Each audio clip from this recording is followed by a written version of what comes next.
What is the cost of being right? Most people think it's a victory, a shield for their dignity. But I'm 88 years old now, and I can finally tell you the truth. Being right is the most expensive thing I ever bought, and it cost me everything that actually mattered. I'm here in hospice now, in this sun-drenched bedroom with the lace curtains I've always loved. My lungs are tired, and this oxygen mask around my neck is more of a nuisance than a help lately. The doctors say I'm fading fast, and when you're this close to the finish line, the lies you told yourself for 40 years start to evaporate. I didn't turn this camera on to complain about the end. I'm here because I need to save you from a mistake that looks like strength but feels like lead in your chest. I want to talk to you about pride, specifically the kind that makes you turn your back on your own blood and never look back. For most of my life,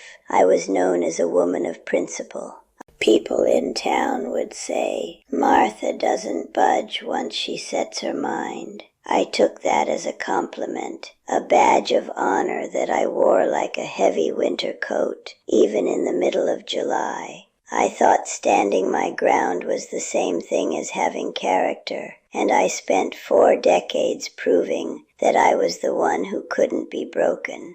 My brother Arthur and I grew up on a farm where the dirt was more than just soil. It was our history and our future all rolled into one. We were close once, the kind of siblings who knew what the other was thinking before a word was even spoken. But then came 1986, and a rusted surveyor's stake in the mud became the center of my entire universe. He wanted to sell his 5 acres to a developer, and I decided right then that he was betraying everything our parents worked for. I stood at the edge of that property, spat on the ground near his boots, and walked away. I thought I was protecting a legacy. I was actually building my own prison, brick by brick, year by year. I walked away that day feeling powerful, feeling like I had won the moral ground. But the view from up here is incredibly lonely. Now, 40 years later, that precious land I fought for is just a strip of overgrown weeds and a noisy shopping mall. It wasn't worth the silence. My neighbor Evelyn used to watch me from across the fence. She was a messy woman, always wearing bright red lipstick, even when she was just hanging laundry, and her house was constantly full of noise and broken dishes. Back in 1995, I watched her hug her sister in the driveway after they had a screaming match that lasted half the morning. Evelyn looked at me later and said, "I'd rather be happy and wrong than lonely and right, Martha. You should try it before your hair turns white." Silence is a strange thing because it starts off feeling like peace, but eventually it turns into a wall that you can't climb over. Every year that passed made the grudge feel more important, as if the sheer length of our silence proved how right I was to be angry. My daughter Clara would bring it up sometimes, twisting her wedding ring the way she does when she's nervous, trying to find a crack in my armor. She'd say, "Mom, it's been 20 years, just call him." And I would tell her that some things are unforgivable. I actually believed that. Now I'm sitting here with a stack of old letters on my nightstand and a glass of water that I can barely lift. The victory I won in 1986 feels like a handful of ash in my mouth. Arthur is 84 now, a retired carpenter with bushy white eyebrows, and he's the only person left on this earth who remembers the specific way our mother used to laugh when she was hanging quilts. I haven't heard his voice in 4 decades because I was too proud to be the first one to say hello.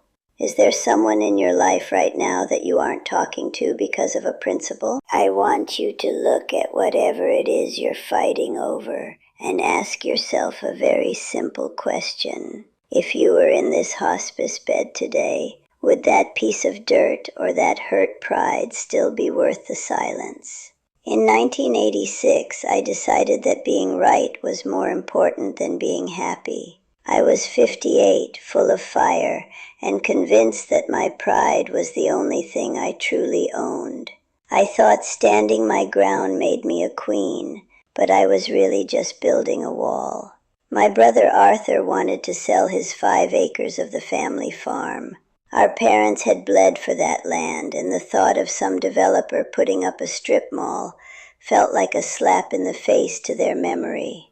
We stood out there in the July heat, right at the edge of the property where the mud was still soft from a morning rain. There was a rusted surveyor's stake between us, a tiny piece of metal that felt like a mountain. Arthur looked at me with those thick, bushy eyebrows of his knitting together, and his voice was shaking. He said, "It's not about the dirt, Martha. It's about the fact that you think you're better than the rest of us." I didn't even blink.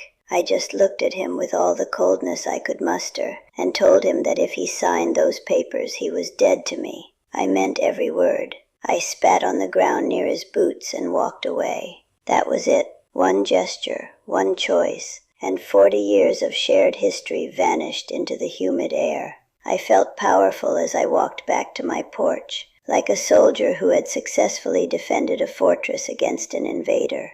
A few days later we were in Mr. Henderson's office. It was a cramped room that smelled like stale tobacco and old paper. Mr. Henderson had this terrible cheap toupee that sat crooked on his head, and he kept looking between us like he expected one of us to crack. He laid the papers down on his desk and said, "Once I file this, there's no going back without a court order." I picked up that pen without a second thought. I signed my name in sharp, angry strokes. I protected the legacy. He took the money. I kept the honor. He kept the life. In my head I had won the war, and I spent the next 4 decades polishing my trophy in a house that grew quieter every single day. What I didn't realize back then was that every time I refused to take his calls, I was adding another brick to my own prison. It felt like strength, but it was really just a slow-motion suicide of the soul. People would tell me I was principled, and I would nod and smile, feeding my ego while my heart was starving for my brother. Now when I look out the window, I realize that the legacy I was protecting doesn't even exist anymore. That land is a parking lot now. The trees we climbed as children are gone, replaced by asphalt and neon signs. I traded 40 years of memories for a piece of ground that ended up being sold anyway. I stood my ground all right, and now I'm just waiting to be buried in it. The silence didn't just stay on that farm after 1986. It followed us everywhere, like a shadow that refused to leave, even into the church for our mother's funeral in October of 2006. I remember the air in that chapel felt heavy and cold, smelling of funeral lilies and damp coats. I sat on the far left of the front pew, wrapped in a black lace veil that felt like armor. Arthur sat on the far right. Between us was a canyon of empty wood and 40 years of unspoken words. I could see those bushy white eyebrows of his from the corner of my eye, knitting together just like they did when we were kids. He looked older, broken by the loss, but I refused to look his way. We buried our mother that afternoon under a gray sky. Looking back, I realize I buried my brother right alongside her in that cold ground. I did it on purpose, with a straight back and a dry eye, walking past him as if he were a complete stranger. 6 years later, in 2012, my daughter Clara came into the kitchen while I was making tea. She always smells like lavender hand cream, a soft, soothing scent that usually makes me feel at peace. But that day she was shaking. She was twisting her wedding ring around her finger, faster and faster, until her knuckle turned bright red. She held her phone out to me, the screen glowing with a name I hadn't heard in decades. It just said, "Arthur calling." I didn't reach for it. Clara looked at me with tears in her eyes, and her voice was a desperate whisper. She said, "He's had a heart attack, Mom. Just say hello. That's all you have to do." I just stared at that phone until the ringing stopped and the kitchen went quiet. I stared at that silent phone like it was a poisonous snake on the counter. All I had to do was slide my thumb across a piece of glass, and the wall would have crumbled into dust. I could have asked him if he was okay. I could have told him I missed the farm. But the ghost of that 1986 surveyor's stake was standing right there in the kitchen with us. I told Clara that some things simply can't be fixed. I was 74 years old then. I actually believed I had plenty of time to be stubborn, and that my silence was a form of dignity. I was wrong, and now the clock has finally run out on me. Now I'm 88, and the silence has become a living thing in this house. It's in the dust on the shelves and the quiet at the dinner table. Arthur survived that heart attack, thank God, but I wouldn't know that from him. I only know because Clara tells me. We've missed weddings, births, and the simple comfort of growing old together. I traded the sound of my brother's voice for the satisfaction of never being the one to back down. It's a hollow trade. It was 1995 when the scales finally started to itch, though I was too stubborn to scratch them. I was standing on my porch, watching my neighbor Evelyn. Evelyn was a whirlwind of a woman, always wearing that bright red lipstick like she was heading to a gala, even if she was just scrubbing her front steps. She lived loud, and that summer she was living especially loud because her sister had moved in after a messy divorce. I remember watching them from behind my clean windows. One Tuesday morning the screaming started. It wasn't polite or quiet. It was raw and ugly. I watched through my lace curtains as Evelyn and her sister stood in the driveway, surrounded by a pile of shattered ceramic. They had dropped a crate of their mother's old china, and they were blaming each other with every foul word in the book. I remember thinking how undignified it was, how messy and unnecessary all that emotion seemed from my quiet, principled kitchen. I felt superior. I expected the silence to follow. That's how it worked in my world. You hurt me, you cross a line, and the door slams shut forever. I waited for one of them to pack a bag and drive away, leaving a trail of resentment that would last decades. I sat there with my tea, feeling a twisted sense of pride because my house was silent and my plates were all in one piece. I had my dignity, and I thought that was enough to keep me warm.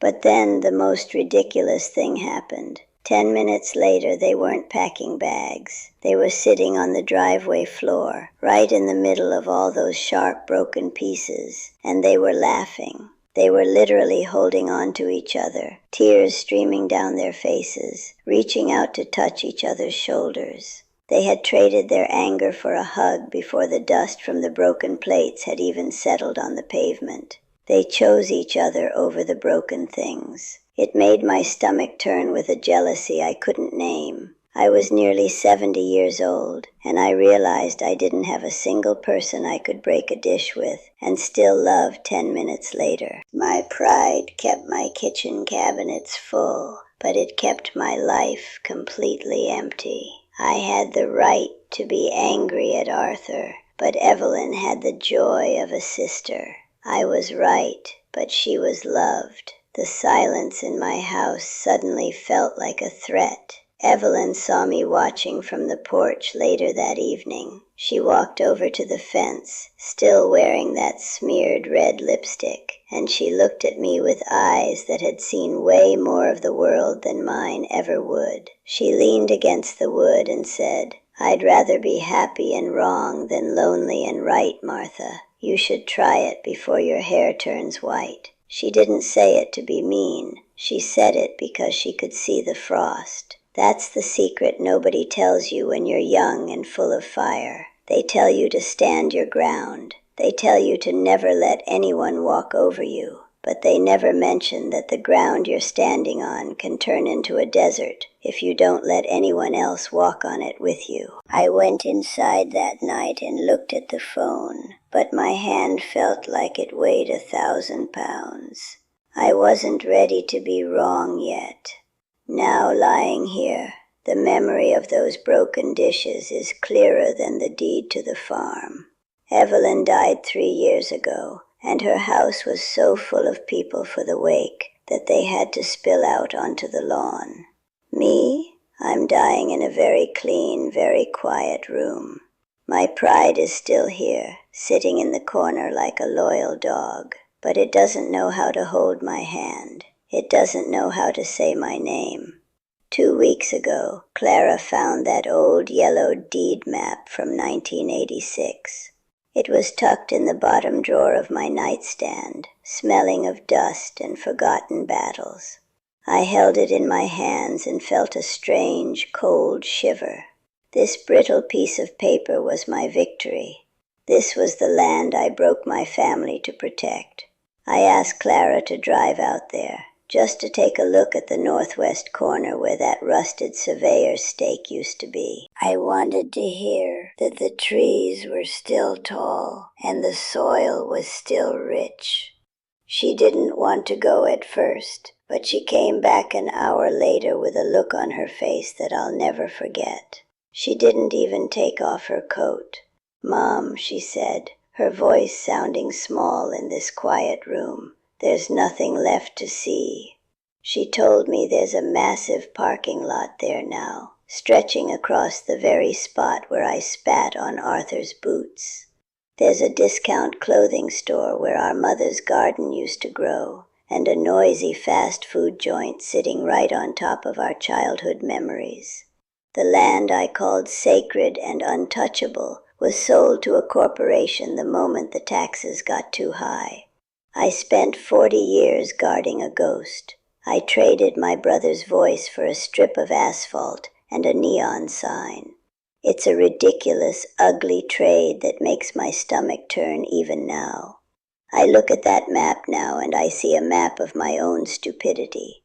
We fought over dirt that didn't even belong to us in the end. We acted like we were protecting a legacy, but a legacy isn't made of soil and stakes. It's made of people. It's made of the way Arthur used to knit those bushy eyebrows together when he was trying to tell a joke or explain a piece of wood. I threw all of that away for nothing. Last night I had a dream about the farm, but it wasn't the farm from the map. We were children again, hiding in the tall grass, and Arthur was laughing that deep belly laugh that used to shake his whole frame. In the dream, I reached out to touch his hand, but I woke up here, with only the sound of the oxygen machine for company. The silence isn't a victory anymore. It's just a sentence I've been serving for 40 years. I was afraid that if I forgave him, I'd lose my power. But what good is power in a hospice bed? Arthur is the only person left who knows exactly how our mother smelled after she spent the day baking bread. He's 84 now, and I haven't heard his voice since the Reagan administration. I spent my life defending a fence line that doesn't even exist anymore. God, I was such a fool. I know that boundaries matter. I know that sometimes you have to stand up for yourself so you don't get swept away by the world. Principles are important, and protecting what our parents built felt like the most honorable thing I could do. But there is a line where protection becomes a prison, and I crossed it 40 years ago without even realizing I was locking the door behind me. I spent my life guarding that invisible line. Now I'm the only one left standing on this side of it. If I could go back to that muddy field in 1986, I wouldn't look at the rusted surveyor's stake. I would look at my brother's eyes. I would see the fear in them instead of the betrayal. I would have reached out and grabbed his arm before he could turn away. I would have told him that no piece of dirt is worth the sound of his laughter at Christmas. I would have picked up the phone in 2012 when Clara held it out to me. I would have said, "I love you," before I said I'm right. I would have gone to my niece's wedding instead of sitting alone with my pride. I would have realized that being a woman of principle is just a fancy way of saying I was lonely. But I can't go back. The ink is dry on the deed, and the clock is almost at 0. Clara is over by the window now, watching the sun go down. She's been the bridge between two islands that refused to move for 40 years. I see her twisting that wedding ring, and I realize I've passed my bitterness down to her like a cursed inheritance. She deserved a mother who knew how to say, "I'm sorry," more than she deserved a mother who was always right. Don't wait for a hospice bed to find your clarity. It's a very heavy thing to carry into the dark. If there is someone you love, but you're choosing silence because of a point you need to prove, please listen to me. That point will mean absolutely nothing when you're gasping for air. Forgiveness isn't about the other person being right. It's about you finally being free. I am finally letting go of the stake, but I had to lose everything to do it. Take this message and send it to someone right now. Not just anyone, but that specific person. The one whose name makes your chest tighten. The sibling, the parent, the old friend you haven't spoken to in years. Don't add a long explanation. Just send them this and tell them you're tired of being right. Tell them you miss them while you still have a voice. I'm out of time. My breath is getting shorter and the lace curtains are starting to blur. But you're not. You still have today. Don't waste it.